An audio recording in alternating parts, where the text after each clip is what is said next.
what is a wealth cycle? And you know, there's only so many different asset classes, and I've picked the three major ones here: paper assets like stocks and bonds, real estate, and commodities, which include precious metals, but precious metals are a little bit different than the rest of the commodities because they're also money. So they're a safe haven asset in times of crisis. So there are some times when commodities can be going down, but precious metals go up.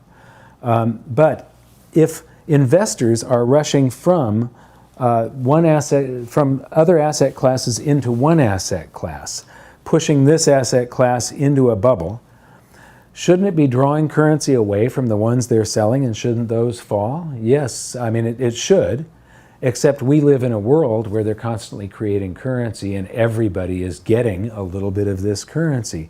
And so instead of the things that are being undervalued falling, they either go sideways or they increase just a little bit as the one asset class is going into a bubble because of all of this currency creation.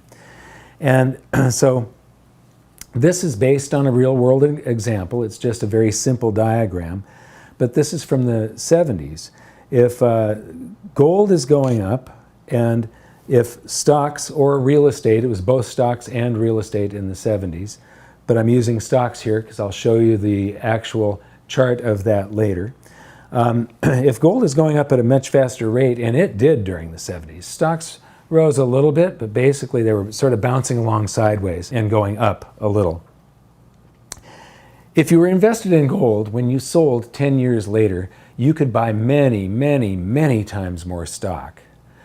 If you were invested in stocks, when you sold, you could only buy a fraction of the amount of gold that you could have had you just invested in gold in the first place. Or, conversely, just to spend it on food, gasoline, your house payment, a new car, whatever. Stocks did not keep up with inflation during that period of time. But then, one asset becomes too overvalued, the other one becomes too undervalued, and the cycle reverses, and it did for 20 years. Gold went down from 1980 to the year 2000, and stocks entered a bull market that was one of the greatest stock bull markets in history from 1980 until the year 2000 with the blow-off top of the tech bubble. And then it reversed again, and we're about halfway through this cycle right now. And what's happening here is they're printing currency right at about this rate in the middle. So this is the investors rushing back and forth from one asset class to another, but the one that's underperforming doesn't actually go down because they keep on printing all of this currency. Now, if you take one asset class and divide it by the other asset class, and it doesn't matter which direction you do this. You can take gold divided by shares of the Dow, or the price of the Dow Jones Industrial Average, or S&P 500 divided by gold, or your house divided by gold, or bushels of wheat, or tons of iron, or barrels of oil, or shares of the Dow. And what you discover is that everything is trapped in what I call a valuation range. And you can be invested in one thing for a very, very long time and end up nowhere. But if you can measure when something is overvalued and something else is undervalued, and you can see that, because you have to measure it to be able to see it. You can't see when something's overvalued or undervalued in this monetary system that's constantly expanding. And so if you can see that, then you can sell the undervalued asset class, sell the overvalued asset class, and buy the undervalued asset class. And it's like busting these cycles apart and pasting the next wave onto the end of the last one. And it is a road to true wealth. I'll show you that in a moment.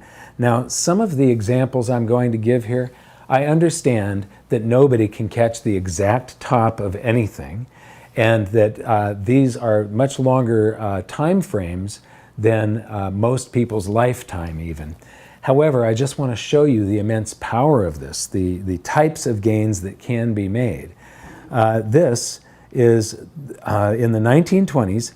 This is a upper middle class home, nice like 4-bedroom, large home with a swimming pool in the backyard and a decent amount of land. And that sold for about $3,000 in the 1920s. And gold was $20 an ounce back then. So it would have cost $3,000 or 150 ounces of gold. Conversely, if you had sold the home, you could have gotten 150 ounces of gold for it. And then in the 30s, because of, and this is just a few years, I mean, this could have been 1928 and this is 1932. So it's not very long that you had to wait. The house fell to $2,000. Gold was now $35 an ounce. So that meant that this house only cost 60 ounces of gold. If you had sold this house for 150 and just and bought gold and then repurchased, you could have gotten 2.5 times the amount of real estate in just those few years. Then in 1970, that house was now $30,000, but gold was still $35 an ounce. So it cost 850 ounces of gold. So if you had bought this home, the 2.5 times more real estate in the 30s, and then in the 70s sold for, when it was $30,000, 850 ounces of gold, you would have received 2,125 ounces of gold. Then, just a decade later, because of rampant inflation, the house was now $60,000. But gold became free trading in 1971, and it went from $35 an ounce up to 850. So that house was now worth 70 ounces of gold. It went down from 850 down to 70 during that period of time. So if you repurchased real estate with your 2,125 ounces worth of gold, you would have now gotten 30 of the same type of home that you sold in 1920. You would now own 30 of them.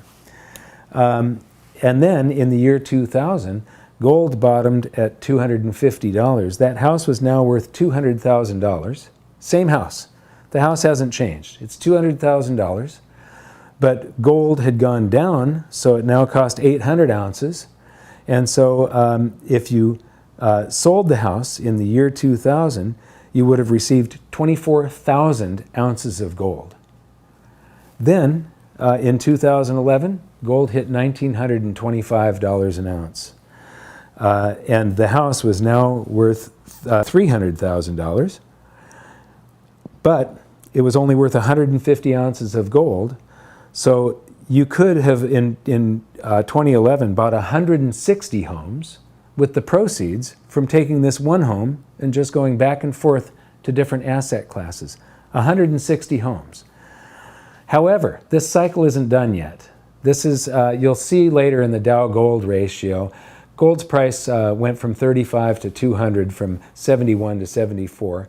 And then it went back to 100 to late 76, and then it took off and went to 850. We're basically in that mid-cycle correction now, and it's pretty much over with. And so now we get to see the fireworks of the end of this cycle.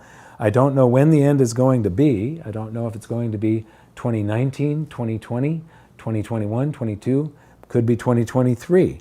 But what I'm fairly confident in is that house is measured, it could be $30,000 measured in US dollars if we're still fighting deflation and we don't have any big inflation, but it could also be $3 million if the Federal Reserve is fighting deflation and they just print and print and print, and it keeps on going into real estate and the stock market. But either way, it's measured in gold, it's probably going to be somewhere around 50 ounces of gold. And if it hits 50 ounces of gold, that means you could buy 480 homes that are the same home that you started here with in the 20s. It's just the same investment, just jumping from different asset classes. Now, the gold that you received here makes you worth, let me see, I think that was about $30 million worth of gold. If you hang on to it and buy this real estate, this is about $1 billion worth of real estate. So you've gone from $3,000 to $1 billion. That's, this sounds absurd, but these are just numbers. This is an exercise on what is a wealth cycle and how big is its power. So this is the maximum power. You'd have to have a lot of luck, but you can catch quite a bit of this wave just by looking at numbers and making the right decisions. Now I'm going to show you a real-world example of the Dow Jones Industrial Average. This is it measured in points. And this is a fairly old chart. It would take several days, if not a week, to update this presentation to today's prices and everything. I'm teaching a concept here. At the end of the presentation, I'll give you today's price of gold, and I'll tell you where this would be if these charts were going today. But when you take this chart that goes back to the year 1900, when you take it and divide the points on the Dow, which are basically determined by the dollar value of the underlying stocks, so call points dollars, take the points on the Dow, divide them by the price of an ounce of gold, and you get the Dow Jones Industrial Average not priced in dollars but priced in gold. And what you see is that it's going nowhere. It goes up and down. The bubbles are getting bigger because we keep on printing more and more and more fiat currency. But there's a mean here, an average that it goes through. It's going to return to that, and it's probably going to overshoot. And when it does, I think that this is one of the greatest opportunities presented to anybody in modern times, and I sort of see this as an inevitability. And one thing I do want to say is that if you had purchased, to show you that if you ride just one asset class, you potentially get nowhere over a lot of your lifetime. If you had invested in the Dow in stocks in 1929, right at the peak of the stock market bubble, it would have cost 18 ounces of gold to buy one share of the Dow. And if you held on to it for 89 years, those stocks, and sold them now, you could buy 19 ounces of gold. Your return for the whole 89-year period was 5.6%. It's about 0.06% per year. And you know, there were periods during this time when we had raging inflation. In other words, you didn't go anywhere. You were invested your entire lifetime and you didn't make a gain. So if you take this, you can see that there's sort of a cycle here, but if you really want to see the cycle, this is the Dow priced in gold. But if you take gold priced in the Dow, you get this chart, overlay that with the Dow priced in gold, and now you can really see a cycle. I mean, that is just a perfect cycle that you can jump in and out of, but you only have to make a few decisions in your entire lifetime to be an immense winner. If you had invested, if you're invested in stocks and you ride them up and sell and buy gold and measure to see when gold is getting overvalued and stocks are undervalued again, go back into stocks and then back into gold and then back into stocks and back into gold.